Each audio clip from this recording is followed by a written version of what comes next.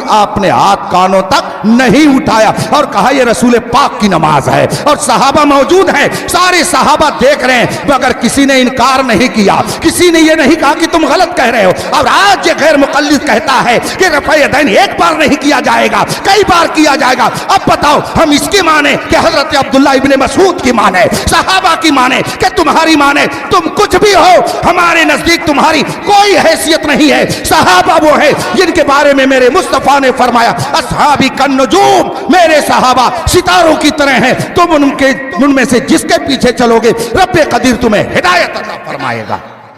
اس لیے جو لوگ اس جھگڑے میں پڑے نا ان کا کان پکڑ کر کے اختر حسین قادری کے حوالے کر دو، اور نہ میں دکھا دوں کہ کل کے رضا ہے خنجرے خونخوار برقبار، آدھا سے کہہ دو خیر منائے نا۔ ہاں، چار مسئلہ یاد ہے، آمین بالجہر ہونا چاہیے، رفع یدین ہونا چاہیے، مقتدی کو بھی امام کے پیچھے نماز پڑھنا چاہیے۔ ان کو بلاؤ میرے سامنے جو لوگ یہ کہتے ہیں، اور ان سے کہیے حضرت بتائیے وضو میں کیا فرض ہے؟ وضو میں کیا فرض ہے؟ آپ ہی لوگ بتا دیں، 4 فرض ہیں۔ ان سے بھی پوچھ لیجئے گا کل اگر کوئی مل جائے، مگر ان سے آپ لوگ سلام کلام مت کیجئے گا۔ ہاں، یہ سانپ ہیں ڈس لیتے ہیں، بچھو ہیں کاٹ لیتے ہیں، نہ جانا حضرت زاہد کے تسبیح و مصلی پر بڑے چلتے ہوئے حضرت ان کو ہم سمجھتے ہیں، اس لیے آپ لوگ ان کو نہیں سمجھ پائیں گے۔ سانپ کو پکڑنے کا کام اگر خود ہر شخص کرنے لگے گا تو یہ قبرستان بن جائے گا۔ سانپ کے منہ کو ہر شخص پکڑنے کی جرات جو منتر جانتا ہے وہی پکڑتا ہے، منتر ہم لوگ جانتے ہیں، ہم منتر جانتے ہیں۔ دیکھا نہیں آپ نے ایک کتنا بک بک کر رہا تھا، کس طرح سے وہ لوگوں کو پریشان کر رہا تھا، لیکن جب آ گیا جاننے والے کے سامنے تو ایسا منہ پکڑ کر کے رگڑ دیا کہ دماغ صحیح ہو گیا۔ پوری دنیا میں رب نے ایسا ذلیل کر دیا کہ لوگ عبرت حاصل کر رہے ہیں کہ جو صحابہ کا گستاخ ہوتا ہے وہ یہاں بھی ذلیل ہوتا ہے۔ وآخر دعوانا ان الحمدللہ رب العالمین۔